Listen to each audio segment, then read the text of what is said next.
Hi guys, it's Stock Curry, and you already know the stock market's having its worst start in the history of the stock market, a housing crash is coming, and also a recession. In today's video, we're going to talk about what you should do about the stock market going down, a housing crash coming, and a recession. So let's get into it! Alright, you already know the stock market is absolutely crashing right now. It's the worst start in the history of the stock market. It's getting to the point we can't even go back and look at any other historical time and period because the fact is this is the worst start ever. There's nothing to compare it to. So rather than talking about the past and what we should have done or maybe gotten prepared for, let's talk about what you can start doing right now with the money that you have. Now, first of all, a lot of people are down a lot of money. You probably are down a lot of money in your portfolios, as I am in a lot of my long-term portfolios as well. A big mistake that a lot of people make is they try to use margin in order to get back their gains. Kind of the old gambler mentality where if you lose, just double up and you'll get it back. I want to warn you against that though. If you use margin, you're not going to gain those gains back. All you're going to do is end up losing money twice as fast. So I want to warn you against using margin. So first thing really is just what not to do. Don't use margin. Just hold off and let's make some smarter plays. Now, before I talk about what you should do, I want to clarify very quickly that I am not a financial advisor. I am not your financial advisor. Nothing I talk about today is a recommendation to buy, sell, or hold any asset. These are just my opinions, which may or may not be accurate. So please do your own research before investing in any asset. All right, 3 things that I feel like we should all be doing with the stock market starting right now today. And the first thing is hedge. And the best way that I think you can hedge your portfolio against further losses is with Leaps put options. Now, a Leaps put option is just a put option that expires at some point far in the future, usually a year or further out. And these are beneficial because they'll make money as the market goes down, but you won't lose so much money to time decay. And if you hold them over a year and you profit, you're only going to pay the long-term capital gains tax rather than the short-term capital gains tax. So we're talking about put options that expire more than a year from now. Now, if you are unable to trade put options, a lot of people like to go and buy the inverse ETFs, things like UVXY, SPXU, things like that. Now, the problem with inverse ETFs is they are designed to go down over time. In fact, if you look at something like UVXY trading at about $15 a share right now, and you go back to its start about 12 years ago, it was trading at about $1 billion a share. So, it's kind of ridiculous, but seriously, they're designed to go down in value over time by a significant amount. So just keep that in mind that if you do an inverse ETF, it should be a trade and not a hold. I never recommend holding an inverse ETF longer than 1 week. If you hold it longer than 1 week, there's a very good chance you're going to lose money on it because of its nature and design that it's supposed to go down over time. So the best way to do a long-term hedge in your portfolio is with a Leaps put option. If you're able to trade put options, for most brokers, it's going to require options trading level 2. Okay. The second thing that I think a lot of people should be doing in the stock market right now is just holding cash. If you have a certain amount of money that you would normally use to buy into the stock market, rather than using that money to buy stocks, just hold cash. Just build up your cash in your portfolio and wait for the stock market to bottom out. There's a lot of signs the stock market's going to bottom out in October of this year.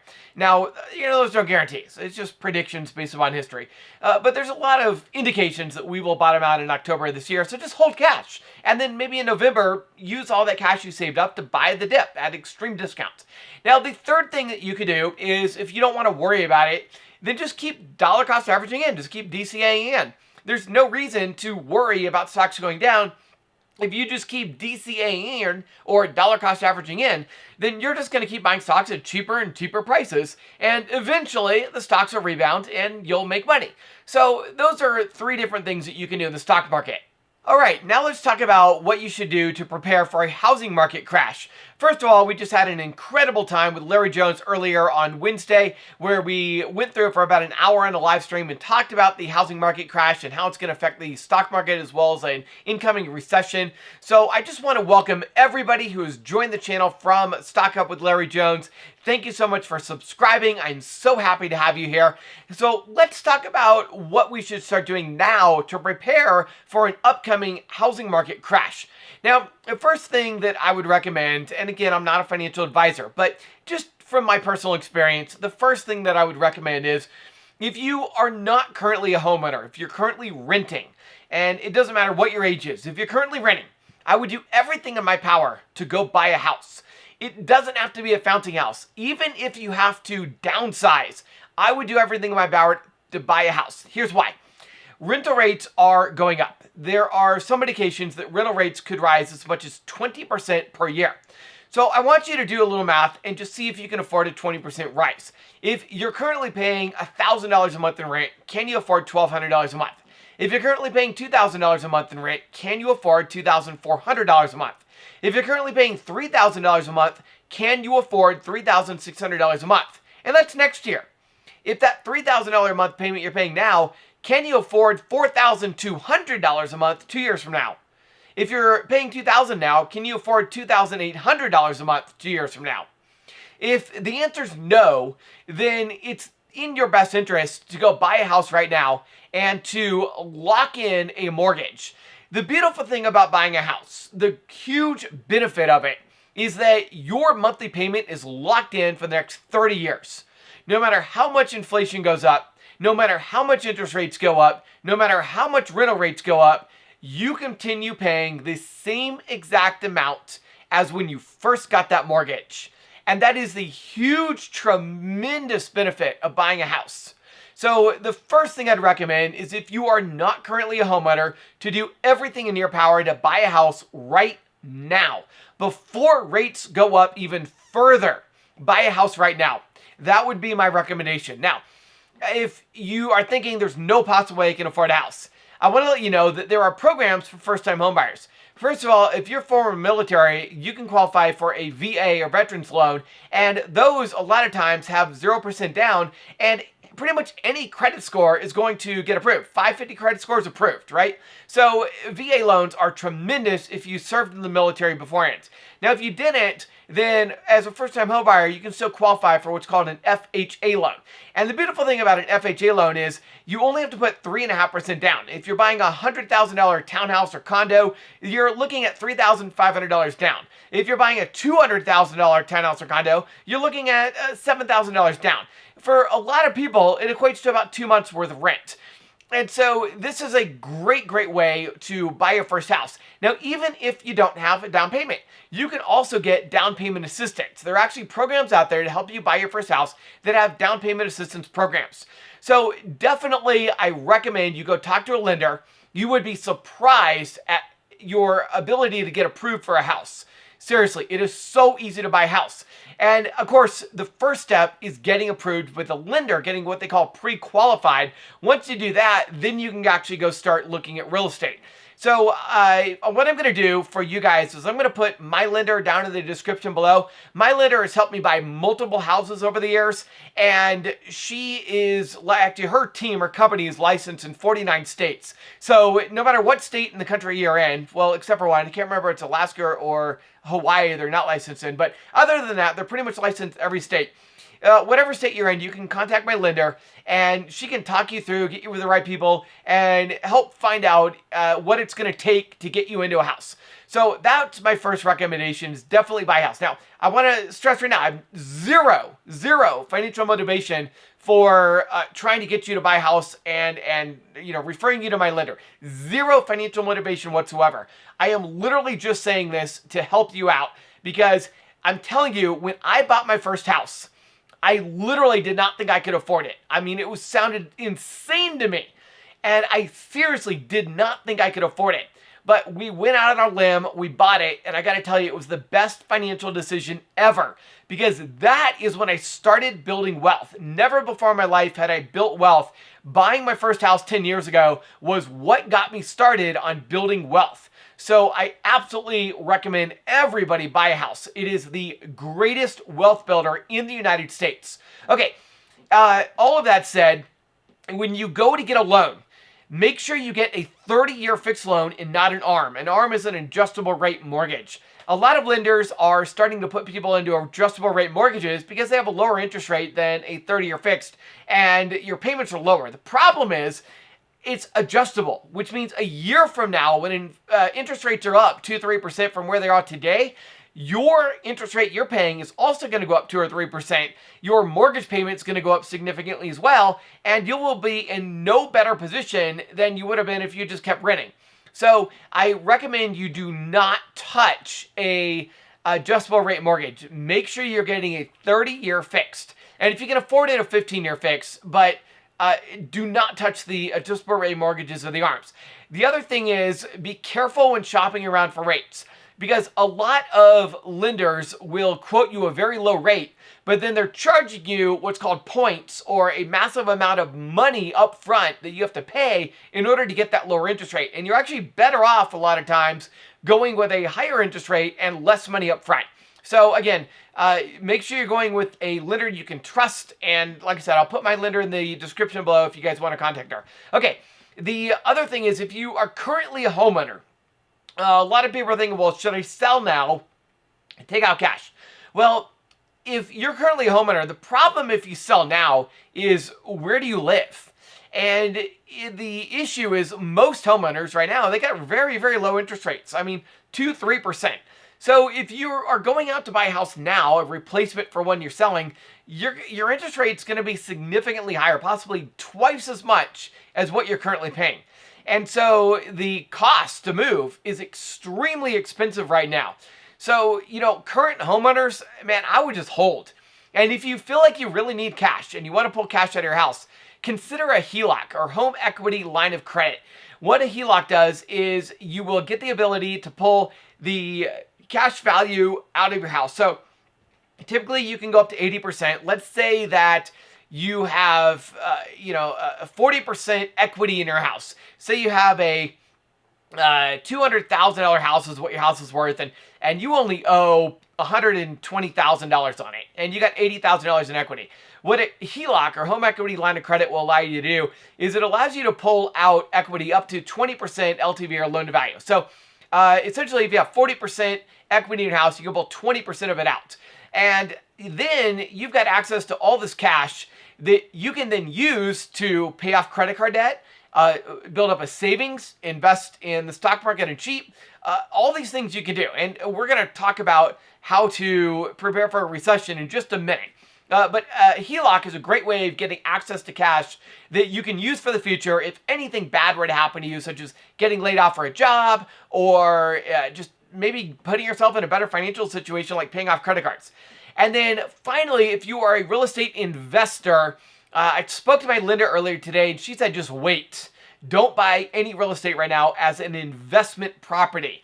Because as an investment property, the issue you're running into are housing prices are sky high and interest rates are going up. And as an investor, we can probably get better deals about 2 or 3 years from now just by being patient and waiting. But as a renter, you definitely want to be buying right now so you can get out of those rental payments and avoid those significant increases in rentals that are coming up right around the corner. So if you're not currently a homeowner, definitely do everything in your power to buy. If you are a current homeowner, just wait. Maybe pull out a HELOC, get access to your cash. And if you are an investor, just wait for about 2 or 3 years for everything into the housing market to crash and for you to get into a situation where you'll be able to buy investment properties a lot cheaper than where they are today. Okay, the third thing is, how do we prepare for a recession? And this gets a little bit more into personal finance. So let's talk about how you can prepare for a looming recession. First of all, let's talk about what happens in a recession and some of the things you need to prepare for. The first thing that you're going to have to deal with in a recession are possible layoffs. A lot of people get laid off during a recession. So you definitely want to make sure that you and your family are in a financial situation to where you can weather a layoff. Possibly laid off for as much as 6 months. It's happened. It's happened to me before. So what I would definitely recommend is getting some cash saved up now. Getting savings in your bank account. Try to get 3 to 6 months worth of savings saved up in your bank account. Now, don't worry about inflation. A lot of people say, I don't want to hold cash right now because inflation is just going to eat away all of my cash. Look, it doesn't matter. The point is, this is an emergency fund. Even if you lose 10% of it to inflation, it is so much better than getting laid off from a job, being unable to pay your bills, and being homeless out on the streets. I would much rather lose 10% of my cash to inflation than end up homeless on the streets because I didn't have any savings. So definitely the first thing I would do to prepare for a recession is build up your savings. Now, Once you get the savings built up and you're going to be able to weather any sort of storm, the next thing you want to do is start paying off your personal debt, especially your credit cards.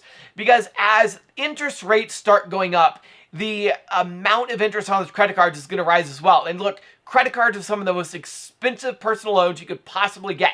If you have really good credit, your interest rate's down around 15, 18%. That could rise up to 25%. And if you have bad credit, you're already paying 25, 30%. That can go as high as 35%.